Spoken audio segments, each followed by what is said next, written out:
Thank you, Mr. Chair, and greetings to everybody in China, all over the world, participating in that so important conference. Greetings from friendly Bulgaria, the country of roses, a proud member of the European Union and NATO, but also proud to be a great friend of China and strategic partner of the United States. So how do you balance in a time where so much protectionism, so much tensions we see between the different global and regional powers? I want to put just on one point, which I believe is extremely important to all of us, to speed up recovery, to develop economic cooperation that is fair and just to everybody, to use the potential of every single country, company, just to move ahead. And also I want to very quickly draw up on the positive and the negative scenario that could be ahead of us. So just my point is that protectionism doesn't work. It really does not work. And the Cold War rhetoric doesn't help anyone. And I wish that we could stay away from something we saw, as our co-chair rightly said, back in the 1928 and 29s, that led to dramatic consequences. That protectionism doesn't work, you have just the data. President Trump was imposing a lot of, let's say, protectionist measures against China. But if you look at the bilateral trade between China and the United States 2 years after, it's increasing. It's not decreasing. The same with the European Union. Even if you look at my country, the bilateral trade between my country and China has increased during the pandemics.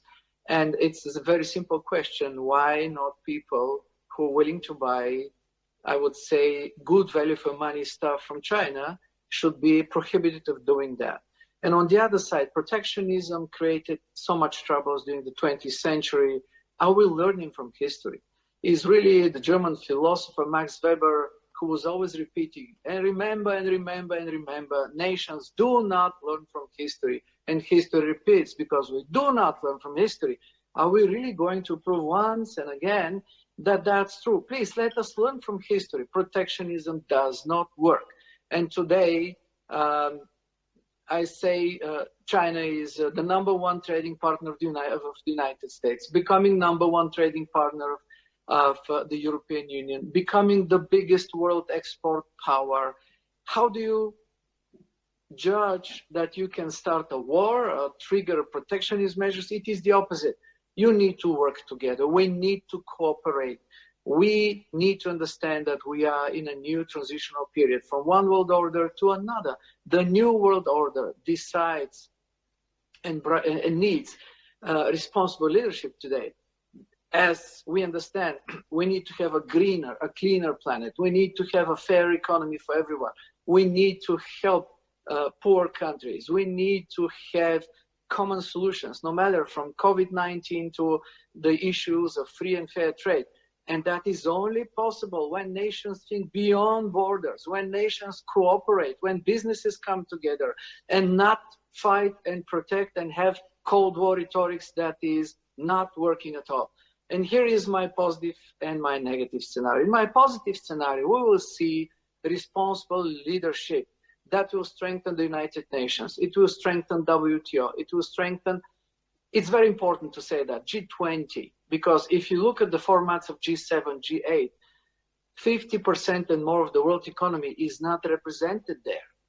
Okay, we can have them, but it is G20 where you have a balance. On one side, of course, the United States, the European Union, but on the other side, you have huge economies like China, Russia, Indonesia, Saudi Arabia, Brazil. They are at the G20, they're not at the G7 and G8, and we need to make sure that G20 takes a responsible leadership and push forward, and of course, all the other reforms. So we want to have leaders that understand that differences have to be cherished. We need leaders that understand that cooperation, rules of the game for free and fair trade are very important. And peace is only possible when we stay away from the Cold War rhetorics and actions, but we come together in an effort for cooperation that is rules-based, and peace is only possible when you have institutions that guarantee an effort for cooperation that is rules-based, and peace is only possible when you have institutions that guarantee that the rules are kept. And no matter if China or Russia or whoever the United States violates the rules, those institutions have to be strong enough to sanction those who violate the rules and the regulations for peace, free and trade, diversity, greener and cleaner planet for the future.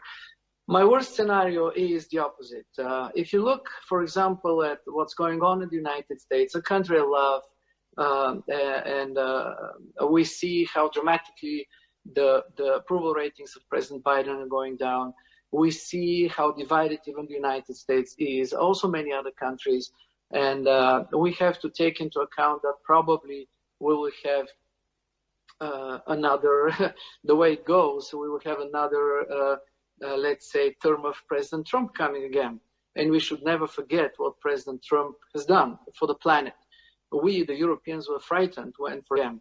And we should never forget what President Trump has done for the planet.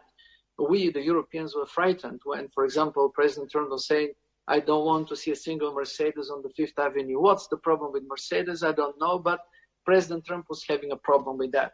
So to make the long story short, we need responsible leadership that is understanding that differences are there to stay, and different nations and different countries will have different ideas how to organize their own societies. But we have to bring rules, institutions, and regulations for free, fair trade, a cleaner and better and a peaceful planet. And that is why I think that we all need to work together, and especially the great powers, the regional powers, in order to avoid the wrong and the bad scenario where Cold War rhetoric, protectionism, trade wars against each other, sanctioning against each other will be part of the game, and we'll come back to cooperation that is fruitful. And that is why I want to thank for that very important conference that you allowing me to share my thoughts. Thank you.